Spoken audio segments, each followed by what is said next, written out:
Hi everybody, Stuff and Things here.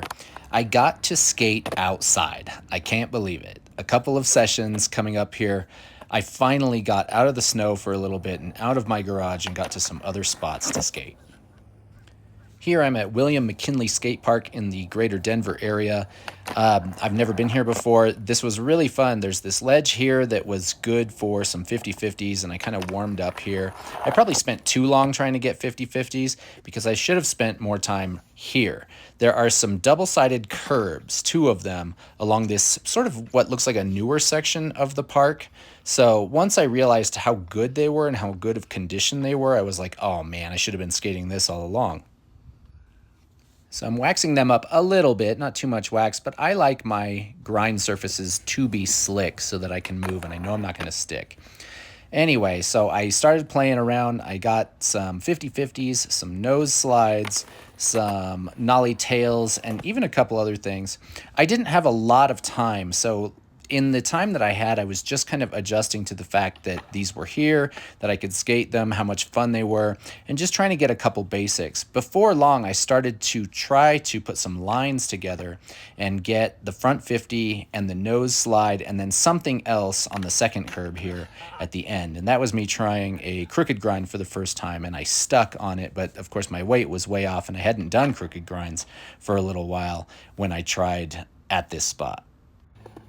So since I kind of got a little bit obsessed with trying to connect 3 or 4 tricks on these curbs, I just kind of stuck with it. It was a lot of fun. I really had a good time. But it took a while to get a 50-50, a nose slide coming back, and then I was hoping to get the crook on this last one. And I wanted it out to regular. Didn't quite want to happen because I haven't done that for a while, and I kind of lost a little bit of my crook game.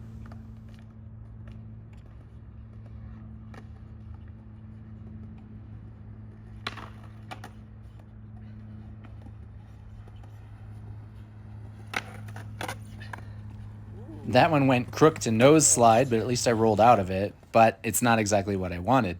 So let's go back yet again, get that front 50. That was probably one of the better ones I did where I didn't have to pop out the side.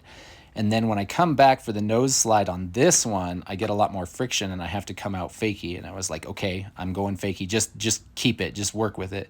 And then I went for a fakie nose and I got like no slide, but at least I landed it. So that was good.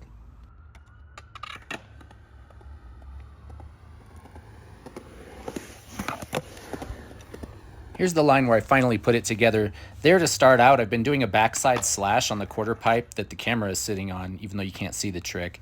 But then we did get the frontside 50. We get a backside nose slide out to regular. And then finally, after a number of tries, a crook to regular. And it's still a little sketchy, but I'm going to take it. And with only a few minutes left, I wanted to try to get a kickflip. Well, lucky me. First try? 3 days later.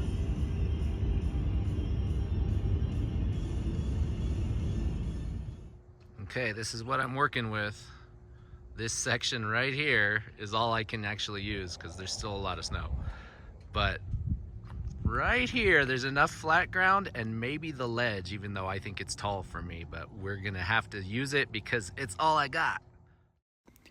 Well, let's get to it. If it's my first day at the Granby skate park, I'm going to have to sweep. There's a ton of dirt and sand and rocks on the skate park. You saw from the pan shot that they put snow in the skate park to like store it when they plow it off the roads. And with that comes all this debris. It's kind of a pain. But even then, I'm just excited to be outside at my home skate park. So I'm going to just warm up, and I talked about in my last video whether I should do a warm-up video and show you guys the full extent of my warm-ups. This is part of it. I just roll around and I do a lot of kick turns and tic tacs, and I start increasing the amount of turn in my kick turns. I try to go for like full 180s kind of back and forth. Great way to warm up the core, the legs, the ankles, and kind of get your balance and just get prepped for actually trying things that take a little more physicality. But eventually that takes me into ollies. So I usually warm up on a good handful of ollies in all variety of directions and stuff. But here I'm just warming up on some of the basics, the 7 basic skateboard tricks. I'm trying back 180, and even though it took a lot of tries, I don't know why. That one was decent, but back 180 should not take me that many tries. It was really weird. So pop, shove it there.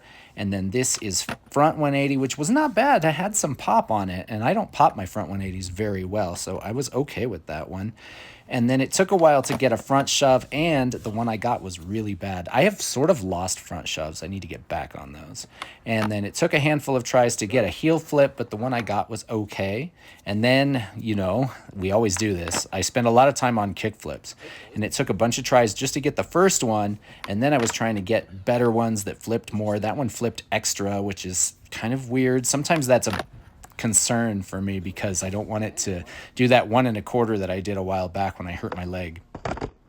And right here, this was the decent one that I got where it actually did flip and I caught it and it was up in the air a little bit. All right, let's play around with the box. Now, normally I don't even use this box. I measured it and it's about 16 inches high. For me, that's pretty big. That's a big drop off, pretty impactful on my ankles and knees because I'm 47 and I have to watch how much impact I do, how much I put my body through so that I can keep skating. So finally got a nose slide there, and I'll get a few more, but it was hard to get myself to commit to it, like because it's so high. I skate my box in the garage, which is 6.5 inches high all the time. And this one was really throwing me because of the height, but I knew that it was like a mental barrier. Like I can get past it. It's just high. That's all it is. It's not really that different. So I finally started committing more of my weight and actually getting into the box, which was definitely helping.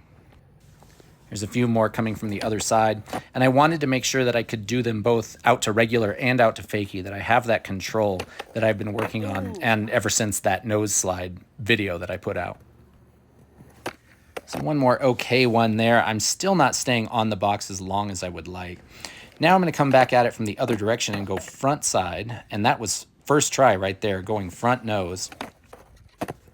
And that one there was second try, so I'm really happy to land it on this ledge second try. Maybe going front side, I'm better at getting up on higher things from that side. I don't really know, but I just kept playing with those a little bit because it felt pretty good. So had a couple of halfway decent nose slides, and then it was time to move on, put a little more wax on because this ledge was super dry.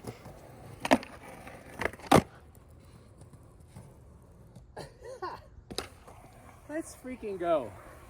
Let's go. What was that? That was first try. That was the last thing I expected, to get a crooked grind out to fakie first try. Now, this is the weirdest thing. I got that first try and I was like, sweet, we can do this. I can get crooked grinds on higher ledges. Well, I never got another one. And that's why I say it's weird. I don't know if I've ever done that where I've gotten a trick first try and then can't do it after that. Just like this really bad beginner's luck kind of situation.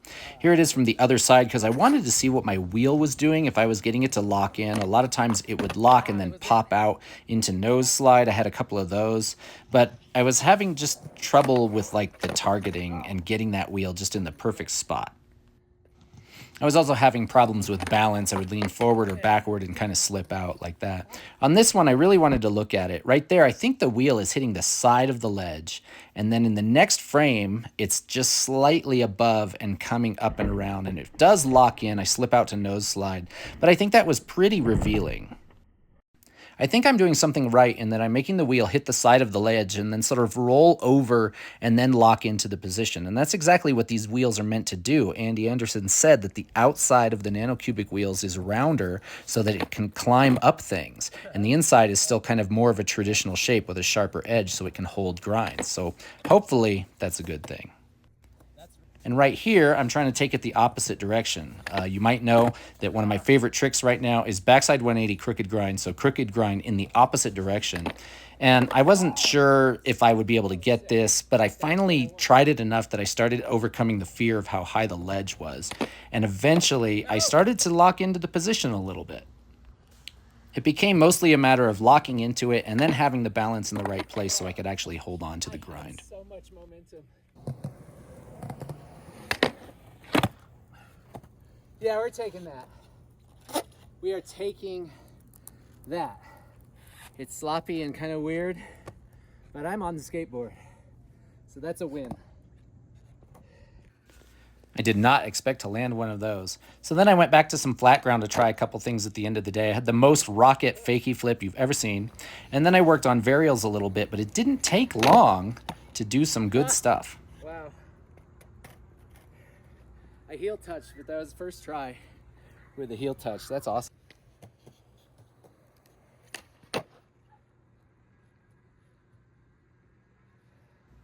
You can almost see the disbelief in that one, that I landed pretty nice and clean, a little under rotated, but I didn't have to tic tac. And I was really surprised to actually get a pretty good clean one. So as always, thanks for watching, and we'll see you next time.